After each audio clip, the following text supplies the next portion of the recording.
Doctor Babasaheb Ambedkar यांच्या 134व्या सर्वपक्षीय जयंती समितीची बैठक नुकतीच पार पडली आहे। या बैठकीत अध्यक्ष नवीन ओबेरॉय यांची निवड करण्यात आली असून यावर्षी समितीच्या वतीनं विविध कार्यक्रमाचं आयोजन करण्यात आल्याची माहिती पत्रकार परिषदेत देण्यात आली आहे। सर्वपक्षीय जयंती उत्सव समितीच्या वतीने यावर्षी संभाजीनगर शहरामध्ये भरगच्च कार्यक्रमाचं आयोजन करण्यात आलेलं आहे आणि गेल्या 45 वर्षापासून ही समिती या शहरामध्ये काम करते आहे। धर्मनिरपेक्षपणे ही जयंती काम करते आहे आणि त्यानिमित्तानं भडकल गेट येथे 14 तारखेला सकाळी अभिवादन सभेचं आयोजन करण्यात आलेलं आहे आणि या अभिवादन सभेला जिल्ह्याचे पालकमंत्री संजय शिरसाट, पोलीस आयुक्त त्या प्रवीण पवार आणि अतुल सावे, प्रदीप जैस्वाल यांना निमंत्रित करण्यात आलेलं आहे। आणि बाबासाहेब आंबेडकरांची जयंतीची मिरवणूक ही क्रांती चौकापासून तर भडकल गेटपर्यंत या ठिकाणी निघत असते आणि या मिरवणुकीमध्ये सर्व मोठ्या संख्येनं सर्व जनतेने सामील व्हावं आणि मिरवणूक शांततेनं आणि संयमाने या ठिकाणी पार पाडावी। डीजेचं या ठिकाणी मी आवाहन करणार आहे की जास्त कर्कश स्वरूपाचे डीजे या ठिकाणी मिरवणुकीने आणू नयेत। कमी आवाजामध्ये मर्यादा असलेले डीजे त्या ठिकाणी असावेत आणि म्हणून ही जयंती आम्ही सर्वपक्षीय समाजाच्या वतीनं, सर्व धर्मीयाच्या वतीनं या ठिकाणी साजरी करतो आहोत आणि बाबासाहेब आंबेडकरांचे विचार समाजामध्ये पोचवावेत, गरिबापर्यंत पोचवावेत आणि सर्वसामान्यांना न्याय मिळावा। बाबासाहेब आंबेडकरांनी या देशाची घटना दिली आणि या देशाच्या घटना दिली त्या माध्यमातून बाबासाहेब आंबेडकरांनी ही लोकशाही या देशाला दिलेली आहे आणि त्याप्रमाणे लोकशाहीप्रमाणे हा देश या ठिकाणी चालतोय। म्हणून हा देशामध्ये बाबासाहेब आंबेडकरांचं नाव घेतल्याशिवाय कुठलाही पक्ष या ठिकाणी पुढे जात नाहीये। कारण घटनेप्रमाणे काम करायचं जर ठरवलं तर आपण बाबासाहेब आंबेडकरांचे विचार आत्मसात करावेत, हाच एक संदेश जयंतीच्या माध्यमातून मी या ठिकाणी देतो। नाही, वाद्याची स्पर्धा ही होणार नाही यावर्षी।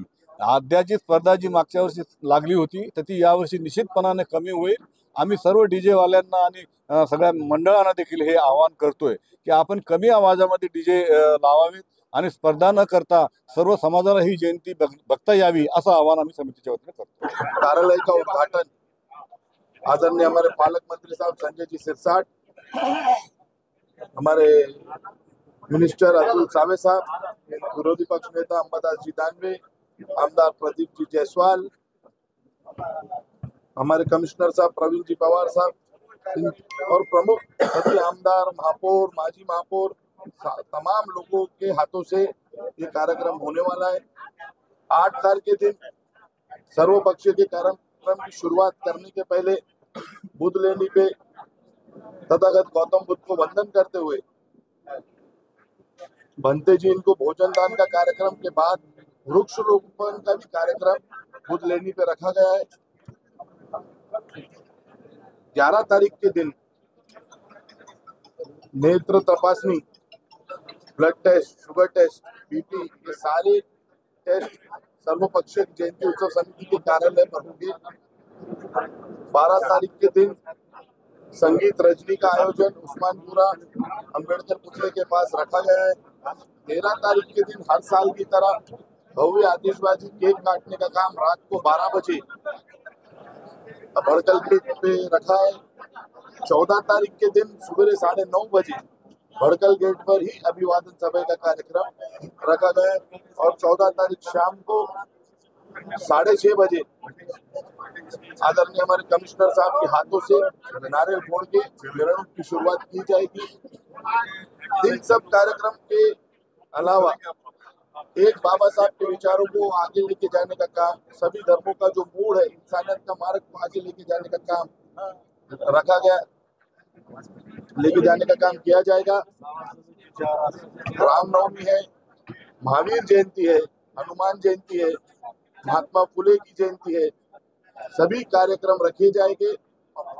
भोजन दान का कार्यक्रम रहेगा और मामू हमारे यहाँ ज्येष्ठ मौजूद है, इब्राहिम पठान खाजा में तमाम लोगों से ईद मिलन 10 तारीख के दिन अगर पॉसिबल हुआ तो एक कोई भी होटल में तो है इंतजाम, ईद मिलन का हम रखेंगे और सभी धर्मों को एकत्र लाने का काम करने वाले, जैसा कि तमाम पत्रकारों ने कहा कि व्याख्यान क्यों नहीं रखा जा रहा। व्याख्यान के जो मोटे वक्तव्य है वो 14 तारीख तक सभी का शेड्यूल पहले से 1 साल पहले ही तय हो जाता है। 14 तारीख के बाद निश्चित रूप में बड़ा मंडप लगा के मोटे व्यक्तियों का कार्यक्रम हमारे इस शहर में रखा जाएगा। और सभी लोगों से गुजारिश करता हूँ कि इस जयंती में बाबा साहब के विचारों को आगे लेके जाके शांती के पूर्व से ये मिरवणूक होगी।